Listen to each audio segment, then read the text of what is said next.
Essa semana eu tava pensando um pouco aí sobre ter discos repetidos na coleção, né, cara? E é o papo de hoje que a gente vai ter aqui no Desconecta, depois da vinheta.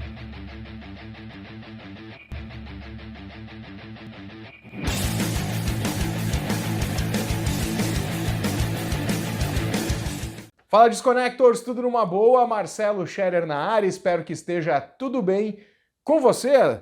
Então, Desconectors, essa semana aí acabei... Semana não, alguns dias atrás, umas 2 ou 3 semanas atrás, acabei adquirindo um álbum repetido aqui na minha coleção, propositalmente, obviamente, né, cara? Afinal, a gente não rasga dinheiro. Mas comprei com um propósito justamente porque precisava ser comprado, e essa é uma das razões que estão listadas aqui, e eu separei, além delas, mais 4 tópicos para falar sobre as razões pelas quais a gente deveria ter, né? São razões lógicas aí que a gente poderia e deveria ter esses discos duplicados na coleção, né? E o último ponto é essa relação que eu tive com essa aquisição, né? Então fica até o final aí para saber o último ponto. Vamos lá então, peguei minha colinha aqui para a gente poder discutir numa boa, né, sem perder o raciocínio e, enfim, né, fazer o vídeo.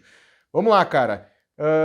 Quando vale a pena comprar discos repetidos, né? O primeiro ponto que eu trouxe aqui é quando a sua é uma banda do seu coração, né? Assim, o que eu quero dizer com isso, né? A gente sabe que a gente tem passado por momentos difíceis aqui na mídia física no Brasil, né? Além da gente ser um mercado muito pequeno, a distribuição e as vendas do disco, a fabricação, né? Não é nem as vendas, né? A fabricação de disco, tanto CD quanto vinil, elas estão cada vez mais raras, digamos assim, né? Claro, aumentou, a gente percebe ali, principalmente o vinil, teve esse boom aí, a gente percebe que muitos artistas estão se movimentando para investir em vinil. Mas quando você gosta da banda e pensa um pouco assim, a médio e longo prazo, você sabe que talvez esse seja um boom e que esse boom não continue, né? Então, muitas vezes, quando é uma banda do coração, né? Obviamente tu não vai fazer isso com todos os discos da sua coleção, mas aquela banda que você realmente gosta, acho que aí sim vale a pena você comprar um disco repetido pela razão simples que eu comentei, né, cara? A gente tá no mercado bem difícil aqui no Brasil quando a gente pensa em fabricação de discos, né? Então essa é uma razão que eu entendo como uma razão lógica para você ter mais de um item da sua coleção. Ponto número 2 aqui, cara, edições diferentes. O que a gente pode falar por edições diferentes aí, né, cara? Além das edições comemorativas, que é o que eu vou colocar aqui, num próximo ponto, né, que já vou adiantando esse ponto, mas aqui pode ser aquelas edições, né, assim... daqui a pouco tem uma faixa bônus, né? Se é um CD, por exemplo, tem um CD tem uma música bônus, uma ou duas músicas bônus, que no CD, quando você comprou na época, ou mesmo que você tenha comprado mais recentemente, não havia, né? Um encarte diferenciado, né? Sei lá, você tem uma edição que o encarte é mais pobrinho, digamos assim, né? E você vê uma edição com encarte mais recheado, mais legal, né? Contando história, tendo as letras, muitas vezes até... né, no caso do CD não tem as letras, ou no caso do vinil aí uma edição que tenha, né, um booklet, exatamente, um booklet mais cheinho ali contando alguma coisa. Então essa é uma razão interessante de ter mais de uma edição na sua casa aí, né, uma edição diferente da que você costuma ter em casa.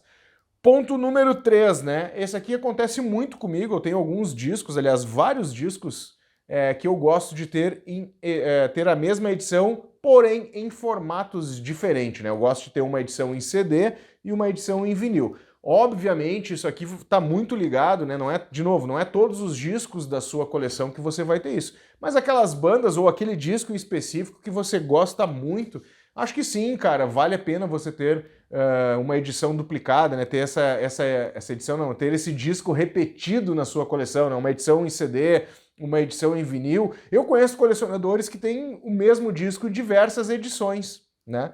Então, assim, vai de cada um, obviamente, mas eu acho que está muito conectado com aquele álbum que você gosta, né? Ou com aquela banda que você gosta de ter em edições diferentes, né? Em mídias diferentes. Ponto número 4, cara, edições comemorativas. Eu tenho uma edição comemorativa do Aqualung aqui do Jethro Tull, remixado pelo Steven Wilson, cara. Eu faço questão de ter uma edição em CD, né? Uma edição de época em CD, ou até, no caso, eu não tenho o vinil de época que eu gostaria de ter, justamente até para poder fazer essa comparação sonora, né?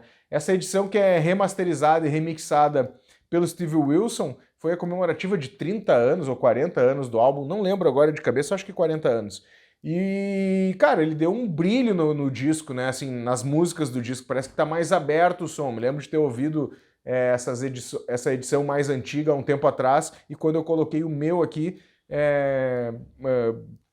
cara, é outra realidade, né? Além disso, como eu tava falando antes do booklet, né? O booklet ele é mais completo, né? Tu tem a história do disco, tem as letras, tem a história da remasterização, da remixagem, como é que Steve Wilson trabalhou com essas faixas, né? Com essas tracks separadas ali. Então, assim, é muito legal tu ter essas edições comemorativas e ter a tua edição de época justamente por isso, né? É um material, como eu vou dizer, um material mais completo, né? Tem mais itens, né? Assim, mais informações da versão que você tem normalmente de época, assim. Então, para mim, vale a pena, obviamente, né? Cada um tem a sua forma de pensar, né?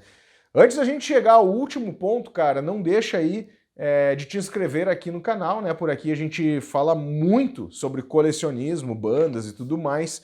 Também outro recadinho aqui é que você pode ajudar a Desconecta, né? Fazendo a aquisição lá na Amazon, né? Dos discos que você for comprar, ou qualquer outro produto na Amazon usando o nosso link de afiliado. Vou deixar por aqui, acho que vai estar aqui, deixar o nosso link de afiliado aí para vocês fazerem aquisição. Então qualquer produto que vocês comprarem por lá, a comissão vem uma parte desse comissionamento para cá, vocês não pagam nada se o disco está em promoção, se o produto está em promoção, ele continua em promoção, apenas vocês vão utilizar este link de associados aqui da Desconecta. Então, Desconectors, vamos chegar ao último ponto, cara, que é o que aconteceu comigo, cara. Mas aqui também, nesse último ponto, eu acho legal porque tem duas frentes nesse último ponto, digamos assim. A primeira é o estado da mídia, né? Assim, quando você compra um disco, esses tempos eu comprei um CD do Z1, e a principal música do Z1 estava pulando o CD, né, cara? Sacanagem, né? Tu compra o CD, apesar de ter pago muito barato, né? Sei lá, acho que foi R$10. Cheguei aqui, quando fui tocar, putz, estava pulando.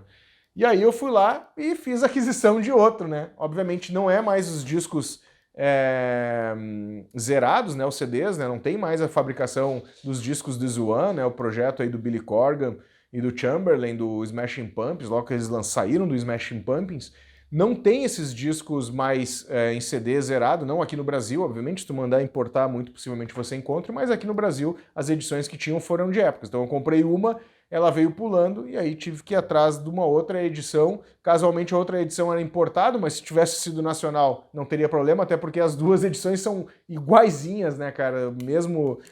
O mesmo encarte, né? Muda ali o selinho da gravadora e coisa e tal, mas no geral são as mesmas edições. Inclusive até a prensagem do áudio é bem parecido, então não tem muita diferença entre essas duas mídias. Mas eu fiz a aquisição da parte do CD justamente por isso, assim, né? Porque ele estava pulando na principal faixa do disco, né? Então não tinha muito o que fazer, eu acabei comprando, né? Acho que essa é uma das principais razões da gente adquirir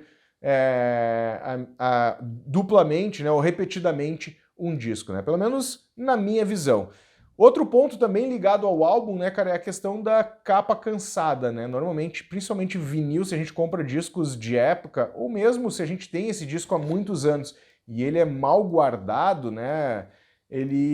Cara, essa capa ela vai se deteriorando, é papel, né? Assim, o tempo faz com que essa capa se deteriore. Ou mesmo você compra lá numa feira de disco uma edição, sei lá, especial, mas a capa, puta, não tá legal e você acaba ficando com ela. Ou mesmo até o encarte do CD tá rasgado em alguma parte, ou o CD da época que você comprou acabou rasgando um canto, quer comprar um outro novo. Então essa para mim, né, esse ponto número 5, né, o estado da mídia e da capa, é a principal razão quando a gente deve comprar um disco novo, repetido, né, o mesmo disco outra vez aí para coleção. Era isso então, Disconnectors, espero que tenham gostado aí deste papo. Quero saber de ti agora, deixa nos comentários pra gente continuar este bate-papo aqui. Qual a razão que faz você comprar um disco de novo, né? Um disco repetido, né? Qual a razão de você ir lá numa loja ou mesmo comprar online um disco repetido? Deixa nos comentários aí pra gente trocar essa ideia, sempre enriquece esse bate-papo de colecionador por aqui e a gente se vê no próximo vídeo.